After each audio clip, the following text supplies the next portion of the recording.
Benjamin Netanyahu is talking a lot about Charlie Kirk. I think it's really the simplest explanation is that Netanyahu has had an anxiety about losing young conservatives. That's why he went on the Nelk Boys podcast. That's why he was meeting with Tim Pool and who was the other? Dave Rubin, obviously. And it was reported a few months ago. He went on the PBD show. He's very obsessed with, like, making sure that the United States is still gonna give him what he wants, which is the diplomatic cover and the weapons to commit genocide and create a greater Israel and ethnically cleanse the West Bank and Gaza. And so he's talking a lot about Charlie Kirk. My feeling is that he's trying to basically capture his audience of young conservatives and continue to ensure that they are pro-Israel. Good luck with that. I will say that it also has the effect of adding to a sense of conspiracism around it that is what Netanyahu has done previously in stoking things that can create more anti-Jewish sentiment, because it benefits the state of Israel for them to feel like there's no safe haven except for you to come here and add to our population totals, even if you say have like sex crimes or things like that. Besides pedophiles. Yeah, I mean, it's over at this point. I mean, I saw Naomi Wolf, known, who's kind of gone off the deep end, but basically saying, I used to live there. I'm never going to go back there and live there again. And I'd imagine that the numbers are significant on that front, because it's proven to be not a safe place for Jews. And also, people don't want to be associated with this pariah settler colonial project. But regardless of my speculation on why Netanyahu is doing this, it still is crazy and bizarre to have him come out and speak about Charlie Kirk over and over in this manner, given the pressures that we know are happening on the right surrounding this issue. So here he is with a statement about Charlie Kirk, the Hitler of our time. Joseph Goebbels, the Nazi propaganda minister. Okay, pause it for just a sec. Who I learned so much from, but yeah. No, that's not where he goes with it. He was making. But that was my first thought when I heard it for the first time. Yeah. Joseph Goebbels, the Nazi propaganda minister, said that the bigger the lie, the faster it will spread. Well, somebody has fabricated a monstrous big lie that Israel had something to do with Charlie Kirk's horrific murder. This is insane. It is false. It is outrageous.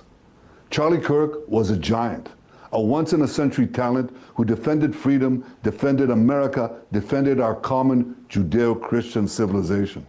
Charlie loved Israel. He loved the Jewish people. He told me so in a letter that he sent me just a few months ago. One of my greatest joys as a Christian. Can you find, add it to the list of right-wingers who are, everybody has, like, their political agenda is what the last thing that they heard from Charlie Kirk. Yes. Oh yeah, I will say maybe he read somewhere that Charlie Kirk was like a journalist in one of those like liberal like hagiographies of Charlie Kirk, and he was like, wait, was he one of the journalists that we? Oh no! I made a mistake. He's just covering all his bases. Oh God. Tyworm writes in, Charlie Kirk was a giant Goliath, if you will. Greatest joys as a Christian, he said, is advocating for Israel and forming alliances with Jews to protect Judeo-Christian civilization. All right, I'm sorry. Pause it for a sec. So that's even enlightening too, as a Christian. He is concerned about the Tucker Carlsonification of this all. I mean, Candace Owens to a lesser degree. I think more agree. I think it's both of them, but yeah. I think it's really responding to Candace Owens. Oh, interesting. But no one's actually said, none of those two, at least as far as I'm concerned, has said that Israel is responsible for pulling the trigger. What has been said by Candace Owens, we'll play what she said, is that Charlie Kirk was having issues with his audience on the issue and was tiptoeing in the direction that Candace Owens was going, and that he was getting pressure from people like Benjamin Netanyahu himself and Bill Ackman, a big time Zionist donor. That's what's being said. Like this conflation with some sort of conspiracy that the Yeshua was Mossad. I don't think that's operative anymore. Well, I will say people are saying that. I don't know if Candace Owens is part of that complex, but people who she's within the same, that is like a thing out there on Rumble. It's out there, right? But on the right. And it's, yeah, it's like it's part of that complex that Candace Owens belongs to, of right wingers who are trying to differentiate themselves from like the standard Daily Wire, Dave Rubin form of like right wing commentary, just like indie, but still basically towing the Republican Party line. And so like I think Candace Owens is a big name in that field that's leading people possibly in that direction with the kind of things that she, the breadcrumbs she's dropping.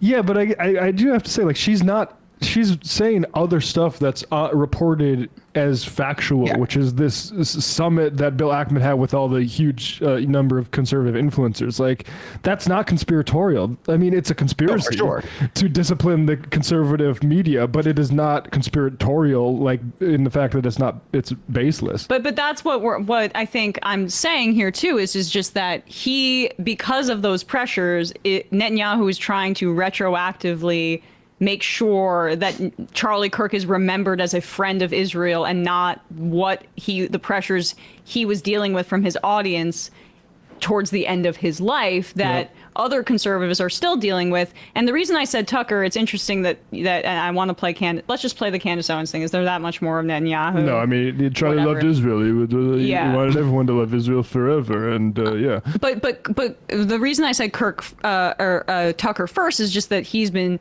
he had that nun on. He's been really on the anti-Christian or the Israel's anti-Christian angle. And so when you're talking about support, like Benjamin Netanyahu needs the entire Republican Party filled with Christian Zionists to support him. So if there's a fissure in the evangelical Christian community in this country on this issue, that's a major problem. And there is. And it seems like it's growing. And so he's trying to say, no, Charlie Kirk was on our side. If you were a fan of him, don't even go into the area of thinking that perhaps if you're a conspiratorial conservative, that Israel was responsible for this, where there's no evidence of that, or even just questioning Israel altogether by listening to guys like Candace Owens and Tucker Carlson. Because the claim that Candace made was that, and again, she's a liar, and I really don't trust her on this. But in terms of like a meeting like with Ackman, that sounds like that could have happened. It hasn't been denied, and hasn't been denied even by Ackman. If you go back and look, I went back to look. This isn't obviously, but anything more than just another piece of evidence. But I went back to his show on the 2 days that Ackman said the event was the meeting in the Hamptons was happening, and interestingly enough, those were the only 2 days that I could find in that general time frame that Charlie Kirk was broadcasting from the Bitcoin mobile studio. So I mean, it happened. Yeah, and so but she also claimed in that post that that there was an $150 million anti-Tucker Carlson campaign. I can't verify that either, but it would not stretch the imagination that Ben Shapiro just announced a donation going to TPUSA from the Daily Wire for about that much money. Like there's money floating around here for this influence. And the only dispute about the meeting is that Candace Owens says it was where Ackman basically hectored and railed at Charlie Kirk for his output, and Ackman says actually everyone had a great time and was just sharing ideas. So but here's I sort of think the idea that Charlie Kirk was I know a lot of the Candace Owens types like these conspiracy theories that Israel was involved, and you're seeing a lot of right wingers even say like, we don't believe it was left wing violence, it was Israel, which is amazing for them to say.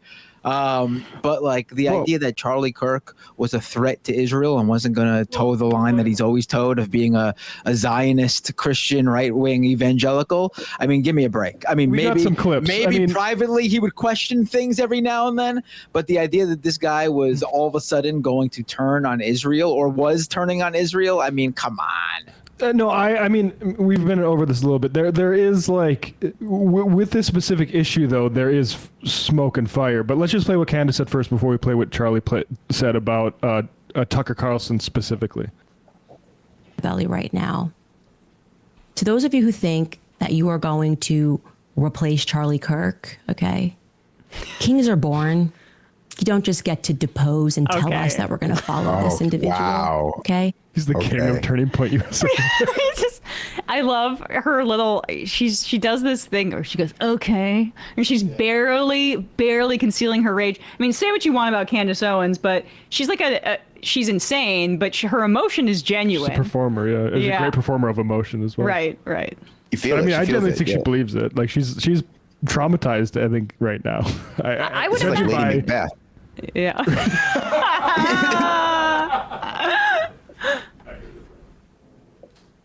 I'm one of the Masons of Turning Point USA. What? You put Freemason. a shill in Charlie Kirk's chair, in Charlie Kirk's company, and you try to tell us to follow that individual, I will be an enemy of you. There will be nothing that can stop me. Okay? And I want you guys to understand, this is not a threat. This is a promise. There will be nothing that can stop me. I will release every single text message. So to those of you who are trying that, I'm seeing the messages. I am telling you to back off right now. Like right now, don't do it. Okay? Don't you think about it. I know exactly who you are. I know exactly who you were that were exerting pressure. Don't you pretend to be noble now and say nice things about Charlie Kirk and think you're going to slide into his chair. Okay? Over my dead body, which I'm sure can be arranged. Wait, what? Oh, Wait, this is that's like a wait. succession war. This is like a succession war for the head of like TPUSA. This is crazy. Is she talking Matt, about you Ben got- Shapiro? You got the Succession song on the soundboard? Yeah. No, but like, I mean, I don't know who she's talking about there, but clearly they're that Presumably Ackman. presumably Ackman. Oh, interesting.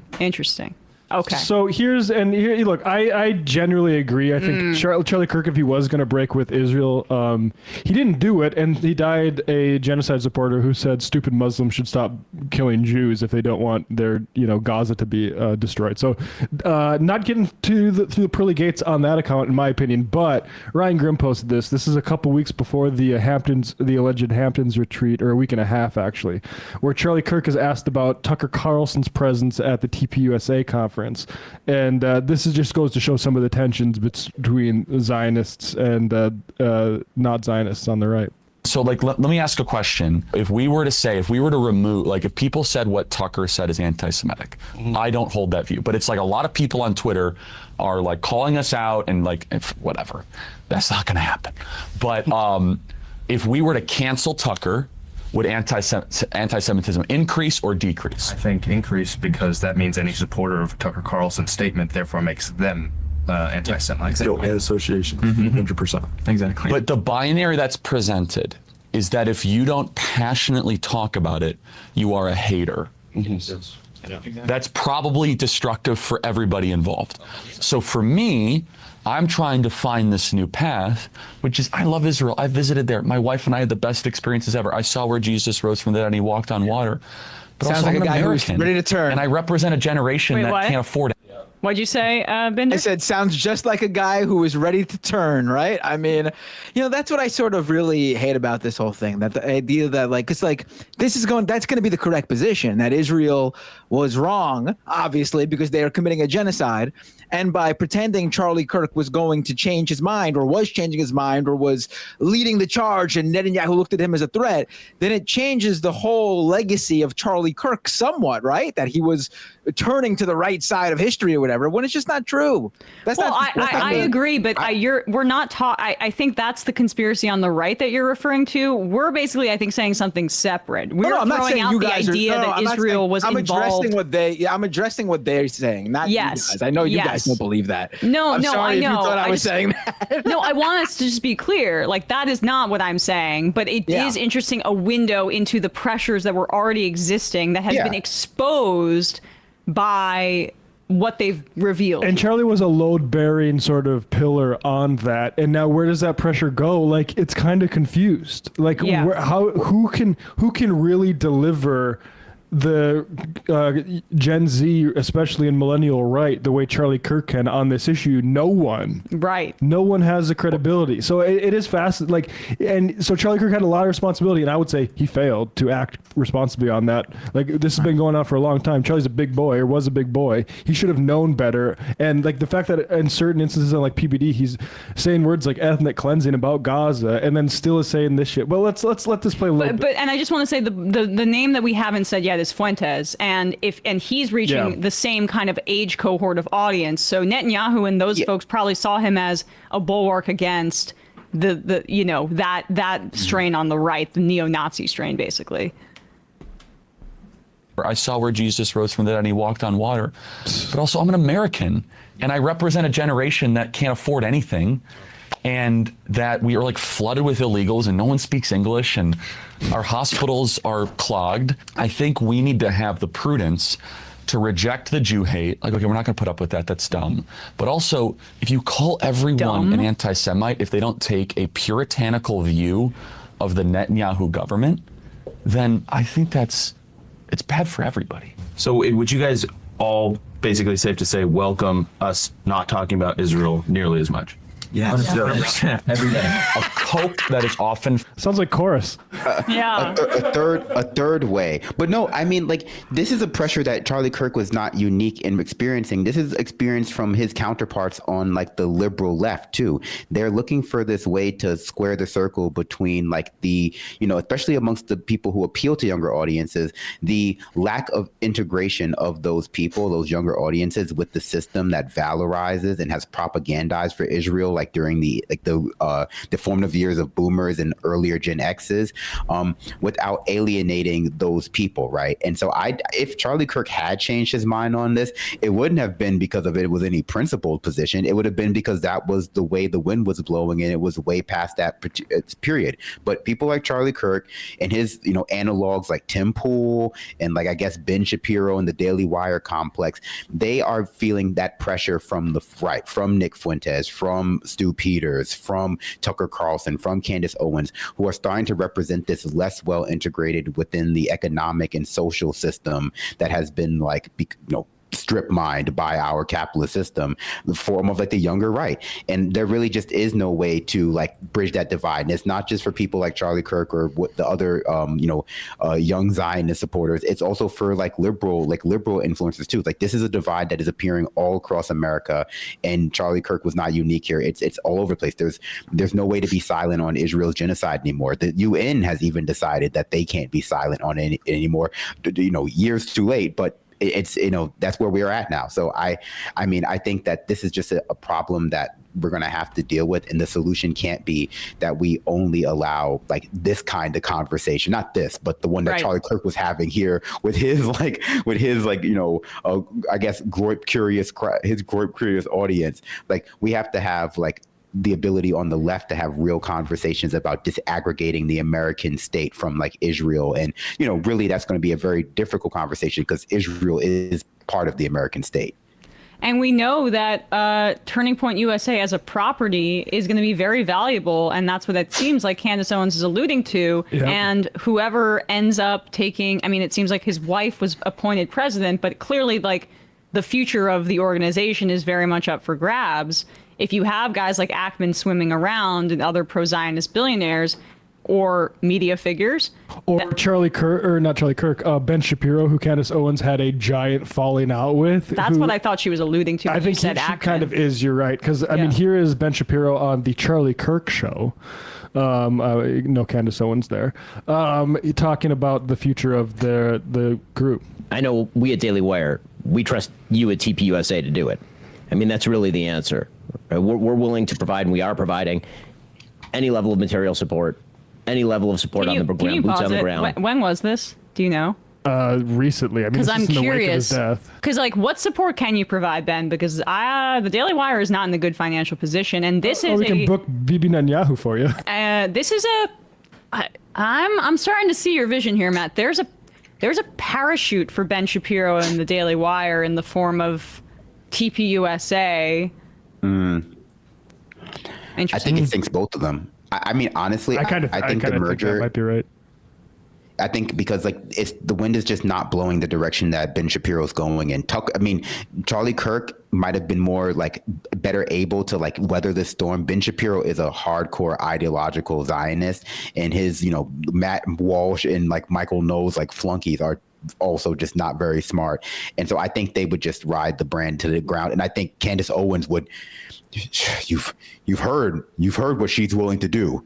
So I think that she would be the one who metaphorically ends this particular charade. So right. I think go for it. Yeah. I think they should go for it. I think Ben Shapiro should head it, and I think they should ride it till the wheels fall off. Interesting. Yeah. I'm all right. We can play it. Let's play this. You to do what Charlie would have wanted to be done here. And I think that the reason that everybody trusted Charlie, and the reason we're all mourning Charlie, is because nobody did it better. You spelled out two of Charlie's goals. You said, he wanted to bring people back to Christ and bring people back to church and back to biblical values. And he wanted to keep the MAGA coalition together. And expand it. And the question is how you do that. And the answer is you focus on the first, and the second is a byproduct. Okay, the answer is that, as Matt says, you have to unite around something. And yeah, we can unite in the short term around the fact that there are a bunch of people who hate our guts and want to murder us, which of course is true. But long-term unity, big movement change, which is what Charlie was really trying to drive, and why he went to talk to people who disagree, is about building around those core values. And so the long-term vision, we'll have our petty squabbles, and some of those squabbles will be more than petty. But the long-term vision has to be built around those original biblical conservative values that Charlie stood for, things like the Bible, things like free markets, things like family, all those things are things Charlie stood for. You got to build the coalition around values, because we can't build it around the man, but we can build. I just think that allusion to petty squabbles, or maybe not so petty, that's Candace Owens. This is Candace Owens that they're worried about ruining the unity of the right. It is not a petty squabble. It is actually probably the most substantive squabble I have seen in quite a while on the right.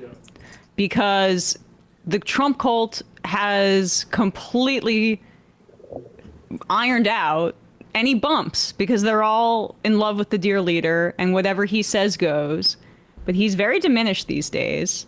And the issue of Israel is too central to ignore. And you have the two most popular right-wing podcasters in the country right now are Candace Owens and Tucker Carlson. That's the reality here. And Nick Fuentes. People like Sam Hyde. Right. Fuentes has been replatformed by Elon Musk and other outlets. This is what we anticipated when we talked about the conflation of Zionism with Judaism. More and more anti-Jewish right-wing racists coming out and capitalizing on it. And there's some of that, we need to bring some of the isolationist right-wingers into our coalition, at this, not in our coalition, but on this particular issue, to reach some sort of consensus on this issue, because the urgent question is stopping this genocide, and whatever pressure, we're not in power anymore. We need the right to pressure. We need Massey's and right. people like that. We need the right to pressure Trump. I mean, God help us. I don't. That was my argument for Kamala always, was we are in her coalition, so we could pressure her, and we are not in Trump's coalition. We cannot pressure him when it came to just the issue of the genocide in Gaza, because she was not meeting the moment, obviously, on that. But that's the problem here, is that they're concerned about. So it is fascinating. And they are going to be in a war over this property here, TPUSA, and what the future is. Here you go. There you have it. Verbonia, biblical values such as the Bible, free markets, and family. More deep thoughts from the cool kids philosopher. He's so philosophical. It reminds me of, there was a scene in The Bachelor where the Bachelor was asked by one of the contestants, what are three things that excites you? And he was like, excitement was his first answer. Hey, folks, don't forget to hit the subscribe button and check out our daily show. We do it every day at 12 p.m. Eastern for about 2.5 hours. We even take phone calls. You should check that out.